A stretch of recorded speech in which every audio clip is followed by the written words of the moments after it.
I know a number of business brokers and also businesses that have acquired businesses in the last 2 years.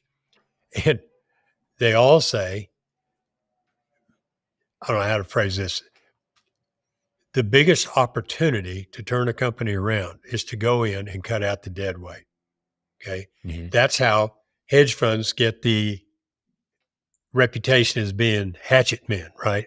Yeah. Well, I tell you, the owner who sold it to them, not true of every owner, a lot of people looking out for their people, but they know that needs to happen.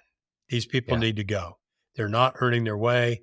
They're not carrying their share of the load, but I don't want to do it. So I'm going to sell my company and let those guys do it. And from the broker side, Larry Hughes, whom we had on uh, early episodes, he just said that every company he's ever gone to has people out there who are legacies, been with us since the beginning, brother-in-law's nephew, something like that, who are just wearing the company down. And the current owners are reluctant or just refuse to do anything about it. Hmm. And so your company is worth a lot more if those decisions have been made, right? You're not trying to sell somebody a bunch of baggage or a difficult problem because the new owner coming in isn't necessarily going to relish. They'll do it, but they're not going to relish letting people go. Yeah. Well, and I think some of that's even, it's not necessarily that the employees were bad employees. They weren't, it wasn't the right timing and the right fit for the company either. I think one of the hardest things for a small business owner is really that layoff portion. I've seen people, and even myself in certain months, I've carried our team when really we couldn't afford it. And at the end of the day, for most contractors, labor cost is going to be the majority of your expenses. Not all, but a big portion. Well, it may not cost as much as the materials, but it is the majority of the expenses that you have the opportunity to influence, To influence, right? it's a majority of where It's your where your profit goes. losses, yeah, your profit or loss, Right. pretty much tied up in how well your labor does. Everything else Exactly. matters, but labor is the one where you get it right and it goes well, get it wrong and it blows everything up. Yeah. And, there's, especially with where we're at today, we're 4 years almost removed from when COVID started.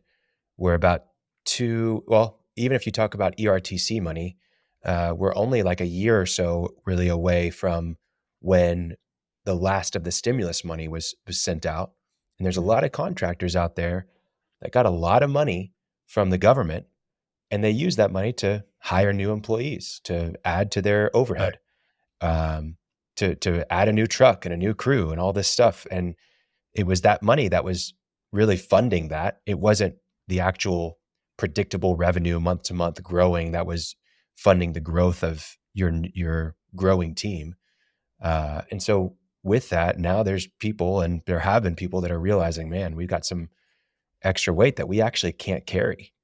And that's something that you have to make that decision quick as a business owner, because the reality is you're putting yourself at jeopardy.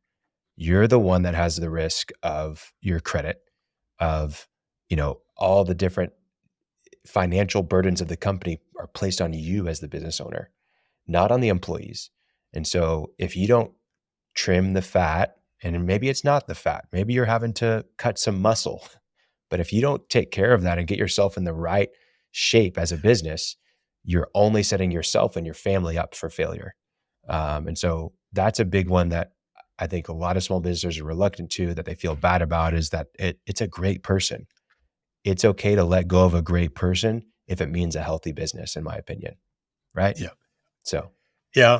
I have a client who talks about he deals with complex subjects and people come to him for advice. And he says it's really funny because they have a problem and they say, I am willing to do everything except blank.